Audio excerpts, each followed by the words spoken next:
তার মানে আপনি বলছেন যে বলেন। যে আসামি পক্ষের আইনজীবীর যে আচরণ, সেটাই আপনাকে বলে দিয়েছে যে বিচার কেমন হয়েছে। এক্স্যাক্টলি। উনি হেসে হেসে বলছে, আপনাকে যদি এখন ফাঁসি দেওয়া হয়, আমাকে একটা টক শোতে ডাকা হয়, আর আমি যদি হেসে হেসে বলি, "হ্যাঁ, হ্যাঁ, হ্যাঁ, আমার মাসুদ ভাইয়ের জন্য খুব খারাপ লাগতেছে", is it is it my reaction? এটাকে আমি আপনাকে ভালোবাসলে করতে পারবো? আমার তো বাকরুদ্ধ হওয়ার কথা, আমার তো রেগে যাওয়ার কথা, আমার তো আর্গুমেন্টিভ হওয়ার কথা। আমাকে তো আর্গুমেন্টের জন্য নিয়োগ করা হয়েছে, তাই না? না, আমি আমি বুঝতে পেরেছি। তাহলে এখন আপনার কি মনে হচ্ছে, এর আফটার ইফেক্ট কি আপনি মনে করেন যে নির্বাচনে, এর কোন আসন্ন নির্বাচনে এর কোনো প্রভাব পড়তে পারে? দেখুন, আসন্ন নির্বাচন হচ্ছে যে, এটা কি আপনি শিওর? এই যে আবার একটা প্রসঙ্গ তুললেন, যে ব্যাপারে গণভোট চেয়েছে মাসুদ ভাই, আমার কাছে মনে হয় না। আপনাকে আমি তিনটা প্রশ্ন করতেছি, যে আপনি কি আজকে ভাত খেয়েছেন? দ্বিতীয় প্রশ্ন হচ্ছে, আপনি কি আজকে ভাত খাননি? তৃতীয় প্রশ্ন হচ্ছে, আপনি ভাত না খেলে আপনার কি মন খারাপ হয়? হ্যাঁ না বলেন দেখি। বলেন না আপনি, হ্যাঁ না। আপনি তো এরকম একটা প্রশ্ন দিচ্ছেন, ইন্টার হুম। রিলেটেড চারটা প্রশ্ন দিয়ে আপনি বলতেছেন গণভোট। প্রশ্নটা সীমা থাকে, তাই না? প্রহসনের তো একটা একটা একটা সীমা থাকা উচিত। এই গণভোট তো, এবং এই গণভোট আর ভোট একদিনে, মানুষ একটা সামলাইতে পারতেছে না, কয়ের মধ্যে আরো চারটা প্রশ্ন দিয়া বলে তাই গণভোট দিতে হবে। রিফিউজিং, কনফিউজিং না? আপনি, আপনাকে ভোট মানে কি? আপনাকে রিক্সাওয়ালার কথা মনে রাখতে হবে, গ্রামের চাষির কথা মনে রাখতে হবে, গৃহকর্মী আছেন তাদের কথা মনে রাখতে হবে, গার্মেন্টস এর মানুষের কথা মনে রাখতে এখানে হবে। আরেকটা তারাই বুঝবে। এই গণভোট নিয়ে আরেকটা কথা বলা হচ্ছে, যেটা আমি বলেছিলাম আর কি, আপনি এটা একবার ভাবেন। সেটা হলো আমাদের দেশের সরকারি হিসেবে আমাদের সাক্ষরতার হার হলো 77.9%। তার মানে ধরলাম 78।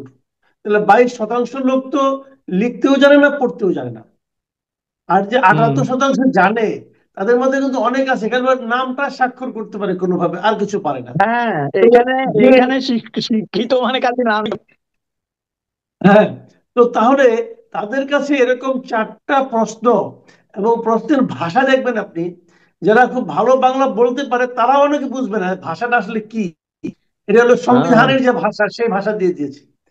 তো জি। এটা কতটুকু কি গ্রহণযোগ্য হবে আমি বুঝতে পারি না। মানুষ কি বুঝবে, কি দিবে, এবং তার উপর নির্ভর করে আ- আ- কিভাবে কি ফলন। বাংলা একটা বলে না, যেমন ফ্যাক্টরি তেমন মাল। এটা বেরিয়েছে তো রিয়াসের মাথা থেকে না। তো পেঁয়াজের মতো তো ওখানে কোষ ছাড়াইতেই থাকবেন খালি, ছাড়াইতে ছাড়াতে ছাড়াতে ছাড়াতে তো পেঁয়াজ আর শেষ হবে না, বুঝছেন? এখন যে কঠিন, আমি পড়েছি এটা, যে বাংলায় এটা লেখা হয়েছে, এটা আসলে অনেক। আরেকটা বিষয় বলেন, যারা 18+ তারাও তো ভোট দিবে, তাই না? তো হম। 18 থেকে 20 বছরের তো মেয়েদেরটা বোঝার বয়স হয়েছে এই ধরনের ভাষা। 1% তো এটা বুঝতে পারবে না, তাই না?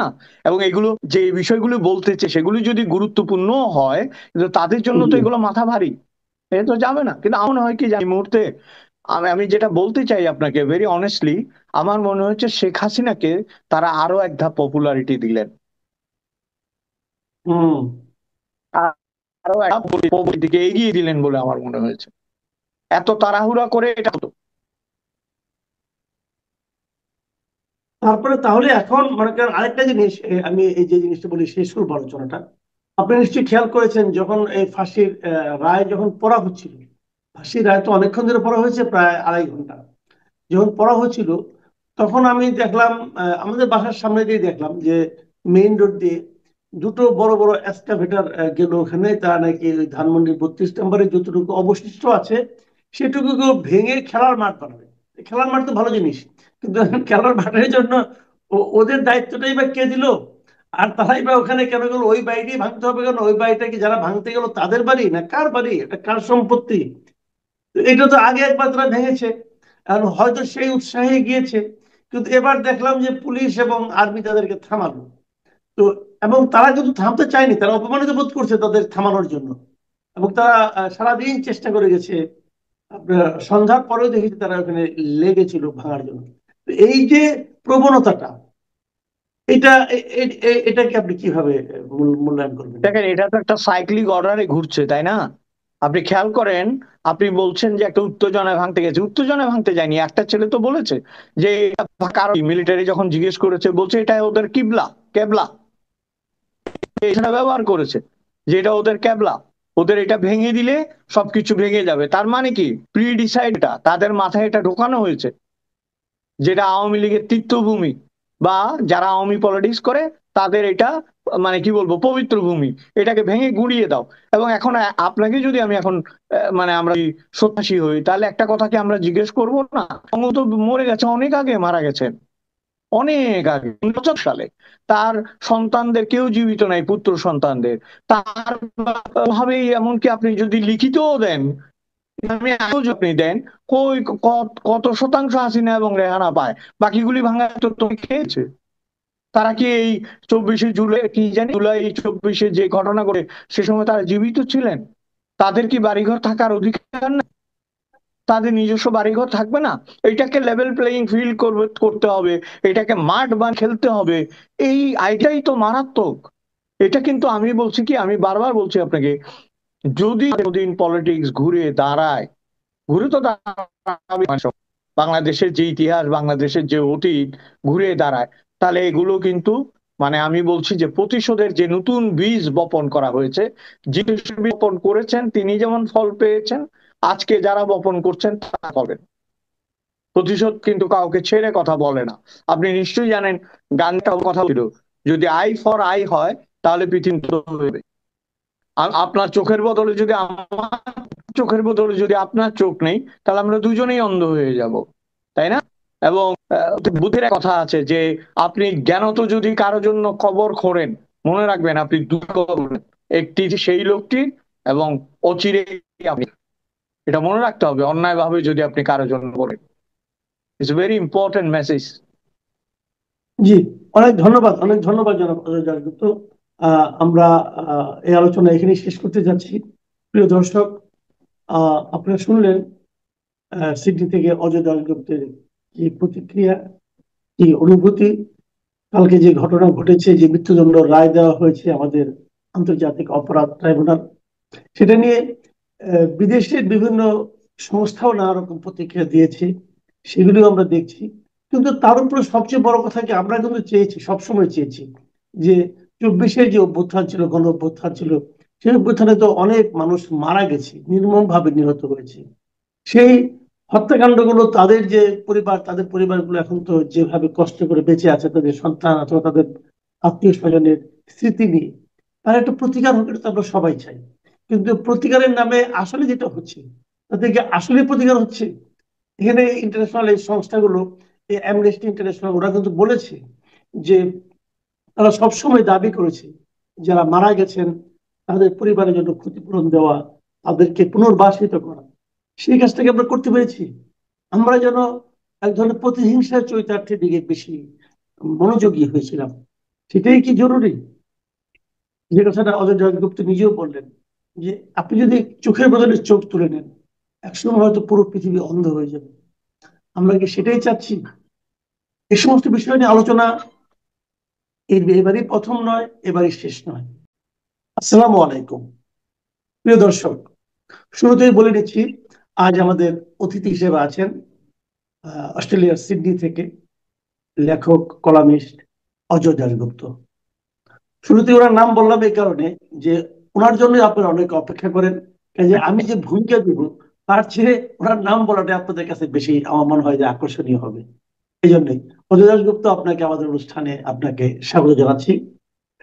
ধন্যবাদ। জনাব অজয় দাশগুপ্ত, আপনি নিশ্চয়ই এর মধ্যে অবগত আছেন যে গতকালকে আমাদের একটা বড় ঘটনা ঘটেছে, যে আন্তর্জাতিক অপরাধ ট্রাইব্যুনাল যেটা আছে, তাদের প্রথম যে বিচারটা করেছে এই দফায়, আহ, সেখানে সাবেক প্রধানমন্ত্রী শেখ হাসিনা, সাবেক স্বরাষ্ট্রমন্ত্রী আসাদুজ্জামান খান কামাল, ওনাদেরকে এই গণহত্যার দায়ে, মানবতা বিরোধী অপরাধের দায়ে ওনাদেরকে মৃত্যুদণ্ড দেওয়া হয়েছে। এবং রাজসাক্ষী হওয়ার কারণে ওই সময়ের যিনি আইজিপি ছিলেন, তাকে 5 বছরের কারাদণ্ড দেওয়া হয়েছে। এই রায় নিয়ে কালকে দেশে অনেক কিছু হয়েছে। আওয়ামী লীগের পক্ষ থেকে ঠিক বলবো না আমি, মানে ওয়েবসাইটের মাধ্যমে একটা লকডাউন আহ্বান করা হয়েছে।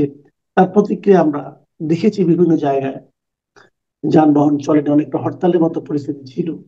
32 নম্বরের সামনে ভাঙচুর হয়েছে, এক্সকাভেটর নিয়ে, দুটো এক্সকাভেটর নিয়ে সেখানে গিয়েছিল ভাঙতে। যতটুকু অবশিষ্ট আছে সেটাকে ভেঙে খেলার মাঠ বানানোর জন্য তাদের আগ্রহ ছিল। তো পুলিশ এবং সেনাবাহিনী সেটাকে প্রতিরোধ করেছে। ওখানে সারাদিনই প্রায় মোটামুটি মানে থেমে থেমে থেমে থেমে অনেকটা যুদ্ধর অবস্থা ছিল, কারণ আমি এটা জানি এই কারণে ওই জায়গাটা আমার বাসা থেকে একদম কাছে। যে তার কিছু তাপ উত্তাপ আমিও টের পেয়েছি। আহ, এমন বাস্তবতায় এই যে ঘটনাটা ঘটলো, এটা নিয়ে আন্তর্জাতিক পর্যায়ে নানা ধরনের রিয়েকশন হয়েছে। আমি একটু বড় করেই বললাম ভূমিকাটা। আপনি এখন আপনার অভিমতটা বলেন যে আপনার কি প্রতিক্রিয়া, ওখানে থেকে আপনি কি অনুভব করেছেন, কি ভেবেছেন, আপনাদের যারা প্রবাসী বাঙালি আছেন যারা ওখানে, তাদের মধ্যে কি প্রতিক্রিয়া দেখেছেন, এটা একটু আমি বুঝতে চাচ্ছি। এখন প্রথমে আপনাকে আমি ধন্যবাদ জানাই, এবং আমার এই অনুষ্ঠানে যারা দর্শক শ্রোতা আমাদের ভালোবাসেন, আশা করি তাদের প্রত্যাশা আমরা পূরণ করতে পারবো। প্রথম কথা হচ্ছে, গতকালকে কিন্তু সারা পৃথিবীর বাংলাদেশের মানুষ এই ঘটনাটা অবলোকন করেছে।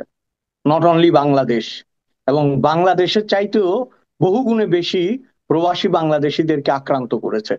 এবং আপনি অবাক হবেন যে এক এক সময় ইন্টারনেটের স্পিড কমে যাচ্ছিল, কারণ বোঝা যাচ্ছে যে লক্ষ লক্ষ মানুষ এগুলো ভিউ করছে from the other part of the world.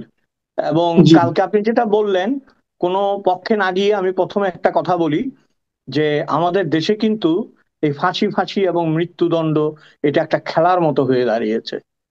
এটা যে প্রজন্ম আজকে মাঠে নেমে চিৎকার করছে, আপনি যখন, অনেকগুলো প্রসঙ্গ এসছে তো একটা একটা করে বলি, যে তরুণ তরুণীদেরকে আমি দেখি অশুদ্ধ বাংলায়, অপ্রমিত বাংলায় কেমন করে জানি মিলিটারির সাথেও কথা বলছে। আমি খুব শঙ্কিত হই আপনার, কারণ ধরেন যে একটা সময় ছিল যখন, এখানে একটা কথা আপনাকে বলতেই হবে, আপনি ফাঁসি দিয়েছেন ঠিক আছে, ফাঁসির আদেশ দিয়েছেন তাই না, কিন্তু আপনার সাথে শেখ হাসিনার একটা তফাৎ আছে। শেখ হাসিনা আগে এগুলিকে কারাগারে ঢুকিয়ে কবজা করে তারপর ফাঁসি দিয়েছে। তার মানে কি, তুমি আমার হাতে আছো, বিচারের যা ট্রায়াল হবে সেটা তোমাকে ভোগ করতেই হবে। সেটা যদি তুমি নির্দোষ হও, চলে চলে যাও যদি ট্রায়াল বলে, আর যদি কোর্ট বলে যে না, যাবজ্জীবন হবে, যাবজ্জীবন হবে, যাবজ্জীবন তো হয়েছিল তাই না কারো কারো। এবং আপনার যাকে ফাঁসি দেওয়া তাকে ফাঁসিয়ে দিয়েছে। So she is more intelligent and more, আমি বলবো ক্যাপেবল, অনেক সক্ষম। এটা যেটা করেছে, ধরেন আমার প্রথম যেটা আমি বলতে চাই, আপনি নিশ্চয়ই একটা টার্মের সাথে পরিচিত আছেন, আলোচনাটা সিরিয়াস হওয়া উচিত, সেটা হচ্ছে ক্যাঙ্গারু কোর্ট। জি। ক্যাঙ্গারু কোর্ট কি আসলে, হোয়াট ইজ ক্যাঙ্গারু কোর্ট? আমরা যে দেশে থাকি, এই অস্ট্রেলিয়া, এটি হচ্ছে ক্যাঙ্গারুদের দেশ। ক্যাঙ্গারু পৃথিবীর অন্য দেশে কেন পাওয়া যায় না? কারণ ক্যাঙ্গারু উঠতে জানে না, সে যেতে পারে না এই অন্য দেশে, যদি না তাকে নিয়ে গিয়ে জাদুঘরে রাখা, মিউজিক কি বলে, জুতে রাখা হয়। এই না হলে কিন্তু সে যেতে পারে না, কারণ তার উর্বর ক্ষমতা নাই। এই কারণে কয়েকটা প্রাণী আছে অস্ট্রেলিয়ায়, এগুলো ইউনিক প্রাণী। যাই হোক, কেন ক্যাঙ্গারু কোর্ট বলে? কারণ ক্যাঙ্গারু হাঁটতে পারে না, ক্যাঙ্গারু লাফিয়ে চলে। বুঝতে পেরেছেন? এক একটা স্টেপে অনেক দূর চলে যায়, লাফায় লাফায়, এক পায়ে এরকম লাফাতে লাফাতে বাচ্চাটা থলেতে থাকে, চলে যায়। তো তোমরাও তো তাই করেছো, লাফিয়ে লাফিয়ে কাজ করেছো, কনসিস্টেন্টলি কাজগুলি করেনি। বুঝতে পেরেছেন? এই কারণেই ক্যাঙ্গারু কোর্ট কথাটা চালু হয়েছে। এবং ক্যাঙ্গারু কোর্ট সাধারণত মিন করে যে that punishment has been decided before the trial. এই এই বিচারটা আসলে আগেই নির্ধারিত হয়েছিল, এবং এখানে যথেষ্ট আইন প্রমাণ কাগজপত্র ইত্যাদি দাখিল করার আগেই, ওই যে বললাম, হ্যাঁ, one step forward to two step backward, two step forward to four step forward করে করে এইটাকে জায়েজ করে কালকে একটা মৃত্যুদণ্ড দিয়ে দেওয়া হয়েছে। এখন ধরেন, আপনি যদি এটা এই আইনের চোখে দেখেন, এখন আইন যেটা করেছে এটার বিরুদ্ধে বলা তো আইন বিরোধী কথা বলা, তাই না? আইসিটির বিরুদ্ধে কথা বলতে গেলে আইন বিরোধী কথা বলতে হবে। কিন্তু আমরা যদি আইনের দিকে শ্রদ্ধাশীল হই, আইনের প্রতি, তাহলে এই ধরনের একটা ক্যাপিটাল পানিশমেন্ট যাকে দেওয়া হচ্ছে, তিনি কয়েক দফার বাংলাদেশের সবচেয়ে বেশি ক্ষমতায় থাকা প্রধানমন্ত্রী। এটা কিন্তু আমাদের দেশের কথা বলছি আমি, আমাদের দেশের উনি সবচেয়ে বেশি সময় ধরে ক্ষমতায় থাকা প্রধানমন্ত্রী। তার আরেকটি পরিচয় হচ্ছে তিনি বঙ্গবন্ধুর কন্যা। এবং তার সবচেয়ে বড় পরিচয় আমি মনে করি তিনি বঙ্গবন্ধুর কন্যা। এখন বঙ্গবন্ধু কন্যা বলে আপনি খুন করে পার পেয়ে যাবেন তা নয়, কিন্তু তাকে বিচার করতে হলে যথেষ্ট ন্যায্যতা এবং স্বচ্ছতার প্রয়োজন ছিল। আমি ব্যক্তিগতভাবে মনে করি কি জানেন, এইটা তো পারবে না। আপনাকে আমি দেখেন, অনেক অনেক ভারী ভারী কথা হচ্ছে, একটা হালকা গল্প বলি আপনাকে। হ্যাঁ, পাগলা গারদে দুইটা পাগল ছিল, বুঝছেন? তো এক পাগল আইসা বলতেছে ইয়ে রে, জেলারে রে, বলে স্যার কালু তো ভালো হয়ে গেছে। বলে কালু কেমনে ভালো হবে, কালু তো একেবারে বদ্ধ উন্মাদ, তুই কেমনে বুঝলি ভালো হয়েছে? বলে জামাল পড়ে গেছিল পুকুরে, সাঁতার জানে না, কালু গিয়া তুলে নিয়ে আসছে। বলে বলিস কি, ডাক তো দেখি। তো ডাকছে, তো কালু তো মাথা নিচু করে দাঁড়ায় আছে। বলছে কালু তুমি কি এরকম ওর জান বাঁচাইছো? কয় হ হুজুর। কয় কিভাবে আসলো এই অনুভূতি তোমার? কয় হালায় সাঁতার জানে না, ওইখানে পইরা মরা মরা হয়েছে, আমি গিয়া তার জানের ইয়া নিয়ে বাঁচাই নিয়ে আইছি, লুঙ্গি কোচা মাইরা। কয় খুব ভালো করছো, তোরও তো আমি কয় কিছুদিনের জন্য রিলিজ দিব, তুই বাড়ি যা, মাথা ঠান্ডা করে চল, তুই আর পাগলা গারদে থাকিস না। তো রিলিজ লেটারটা লিখতে লিখতে সই করার আগে জিজ্ঞেস করছে, আচ্ছা তুই যে ওরে তুলছস কালু রে, ও কই? কয় স্যার পুরা ভিজা গেছে, তো ওরে গলায় দড়ি দিয়ে গাছের লগে ঝুলাই দিয়ে আইছি যাতে শুকাইতে পারে। বুঝছেন? কয় কতক্ষণ আগে দিছস? কয় 1 ঘন্টা আগে। কয় আরামজাদারে আবার ঢুকা জেলে। বুঝছেন? এখন গারদে আবার ঢুকা। এই ফাঁসি তো ফান, এই ফাঁসি ফার্স। ফার্স এই কারণে আপনি তাকে আনতে পারবেন না, তাই না? আমাদের চোখের সামনে 15 বছর ধরে দোদণ্ড প্রতাপে শাসন করা এই আওয়ামী লীগ সারা বাংলাদেশ চেষ্টা করে মেজর নূরকে আনতে পারে নাই, তাই না? কানাডা থেকে না, আনতে পারেনি। কিন্তু এখানে এখানে আমি একটা কথা বলি, বাস্তবায়ন বলুন। করা না গেলেও কি রায়টা কি জরুরি ছিল না নৈতিক ভাবে? যদি কেউ হত্যার অপরাধে অপরাধী হয়, আমি তাকে আনতে পারবো না জানি, কিন্তু তার বিরুদ্ধে যে আমি রায়টা দিব না, এটা কি প্রয়োজনীয় না? না, রায়ের ব্যাপারে আমরা কথা বলছি না, আমরা বলছি যে সাক্ষী সাবুত প্রমাণ, একটা আচ্ছা। ট্রায়ালের যে আপনি রায় দেবেন, সেই রায়টা কতটা ফেয়ার। এখন আপনি আমি যখন কথা বলছি, এর ফাঁকেই কিন্তু অ্যামনেস্টি ইন্টারন্যাশনাল জানিয়েছে যে ইট ওয়াজ আনফেয়ার। অ্যামনেস্টি ইন্টারন্যাশনাল বিবৃতি দিয়েছে যে এই হুম, হুম, জাস্টিস, হুম। এই বিচারটা, ট্রায়ালটা তাদের কাছে আনফেয়ার এবং আনজাস্টিস মনে হয়েছে। Not only that, economic journal না ইকোনমিস্ট তারাও বলেছে যে এত দ্রুততম সময়ে বিচার করাটা এটা আনফেয়ার এবং এটা জাস্টিস হয়েছে বলে মনে হচ্ছে না। তাহলে আপনি কিন্তু শুরুতেই নেগেটিভ ফিডব্যাক গুলি পেতে শুরু করেছেন, তাই না? এবং আপনাদের কাছেই আমি শুনি বিভিন্ন টক শোতে আপনারা বলেন যে একটা দেশে যখন এইরকম একটা দলের প্রায় 40-50% সাপোর্টার থাকে, তার শীর্ষ নেতাকে বিচার করার সময় অনেকগুলো বিষয়ে যত্ন নেওয়ার প্রয়োজন ছিল এবং অনেকগুলো বিষয় মাথায় রাখার প্রয়োজন ছিল। আমার তো মনে হয়েছে যে আমাদের সময় শেষ, তড়িঘড়ি যাওয়ার আগে আমি আমার কাজটা করে যেতে চাচ্ছি, এরকম একটা মনোভাব কাজ করেছে, না, আসলে যেটা আপনি দেশ যেটা ও বললেন, জাতির জন্য অমঙ্গলের।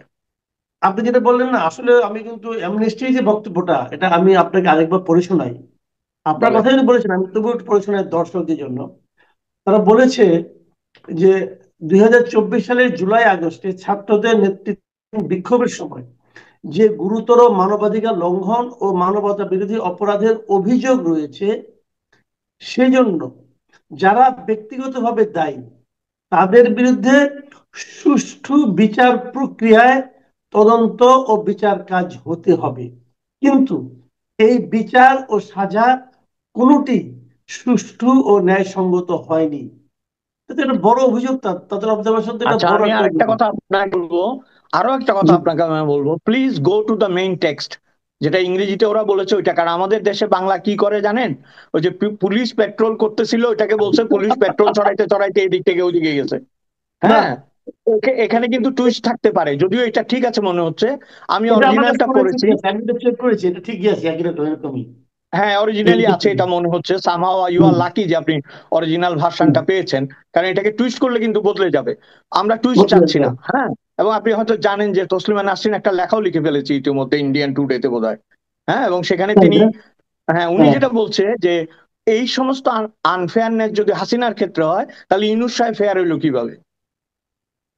She has raise this question. Okay, এবং আমার হুম। শুধু একটাই প্রশ্ন, ইউনূস আমাদের প্রধান কি যেন উনার প্রধান উপদেষ্টা। উপদেষ্টা, হ্যাঁ হুম, প্রধান হুম। উপদেষ্টা বলছেন এতই গুরুত্বপূর্ণ যে উনার পদবিও আমরা ভুলে যাই মাঝে মাঝে। যাই হোক, এখন উনি এই যে বলছেন যে আজকে যে প্রমাণ হলো কেউ আইনের ঊর্ধ্বে নন, তাহলে মশাই আপনি জি। কি আইনের ঊর্ধ্বে? আপনি আইনের ঊর্ধ্বে? হ্যাঁ, আপনি যে এতগুলি সুদ মওকুফ করে ফেললেন, সমস্ত ব্যাংকগুলির সমস্ত টাকা আপনি দেখেন, আমি আমি কখনোই বায়াস হতে চাই না আমার আলোচনায়, কিন্তু এই ঘটনার পর জি থেকে আমার শেখ হাসিনার প্রতি দুর্বলতা জন্মেছে। এই কারণে আপনি তাকে ট্রায়াল না করেই বলছেন আমি ফাঁসি দিব, এটা কেন মানবো আমি? আপনি হুম ট্রায়াল করেন, ন্যায্য বিচার করেন, তাকে ডিফেন্ড করার সুযোগ দেন। ভাই, পৃথিবীতে একটা লোক যে তার স্ত্রী পুত্রকে খুন করে তাকেও কিন্তু আত্মপক্ষ সমর্থনের সুযোগ দেওয়া হয়, তাই না? এবং এই রাইট। বিচার যে একটা প্রহসন, তার একটা প্রমাণ কিন্তু রেখে গেছে তারা। আমি কোনো আর্গুমেন্টের কথা বলবো না, কোনো সাক্ষীর কথা বলবো না, আমি শুধু একটা ছবির কথা বলবো, যে ছবিতে আসামি পক্ষের উকিল হেসে হেসে দাঁত কেলিয়ে বলছে আমার খারাপ লেগেছে এই রায়। এর চেয়ে ফার্স কি হইতে পারে? হ্যাঁ, সে 32 পাটি দাঁত বের করছে যে আমার এই রায় ভালো লাগেনি। আরে মিয়া, নিমক হারামেরও তো একটা সীমানা আছে না?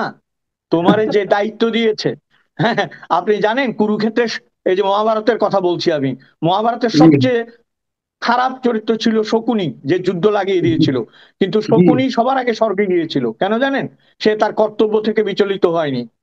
সে কার পক্ষে বিপক্ষে সেটা বড় কথা না, দেবতার পক্ষে না বিপক্ষে, কিন্তু তার কর্তব্য সে অবিচল ছিল। এই লোকটা তো কর্তব্যেই অবিচল নয়, এবং যে পক্ষ সমর্থন করে সে আদালতে বক্তব্য দিচ্ছে তার ব্যাপারে সে দাঁত কেলিয়ে ফাঁসির আদেশে বলছে আমি খুশি হইনি। এইটা বিচার? হুম এটাই বাংলাদেশ? এবং আমি আপনাকে আরো একটা কথা বলবো, আহ, হুম কি বলে মাসুদ ভাই, এটা আমার কাছে ইম্পর্টেন্ট মনে হয়। 40 বছর লিবিয়া শাসন করেছিল গাদ্দাফি। হুম। হুম তারপরে আপনার দীর্ঘ সময় ধরে তাকে, তাদেরকে যখন সরানো যায়নি তখন কিন্তু আন্তর্জাতিক চক্রান্ত করে তাদেরকে সরিয়েছে, তাই না? সেই জি বিচারগুলো কিন্তু, সেই সেই অন্যায়গুলো কিন্তু ইতিহাসে জমা আছে। সিরিয়াসলি, এই ইতিহাসে জমা আছে কিন্তু এগুলো। একটা কথাই আছে, হিস্ট্রি রিপিট ইটসেলফ। এই যে কাদের সিদ্দিকী একটা কথা বলেছে, যদিও কাদের সিদ্দিকী খুবই নড়বড়ে মানুষ, কিন্তু তিনি একটা কথা বলেছে না, যে আমাদের অনেক আগেই শেখ হাসিনা ডক্টর ইউনূসকে চিনতে পেরেছিল। আসলেই তো চিনতে পেরেছিল। উনি তো মারতে বলে নাই, উনি বলছিল যে একটু চুবাইয়ে নেন এবং উনি যেন না মরে খেয়াল রেখে নেন, কিন্তু হ্যাঁ, ওই যে পদ্মার পানিতে চুবাই আনতে বলছিল কিন্তু না মরে এটা খেয়াল রাখে। আর এই লোকটা একেবারে ফাঁসিয়ে দিয়ে দিছে। তো আপনি এই যে প্রতিহিংসার, এই যে প্রতিহিংসার চরিতার্থকরণ, এইটা তো বাংলাদেশের জন্য সুফল বয়ে আনবে না।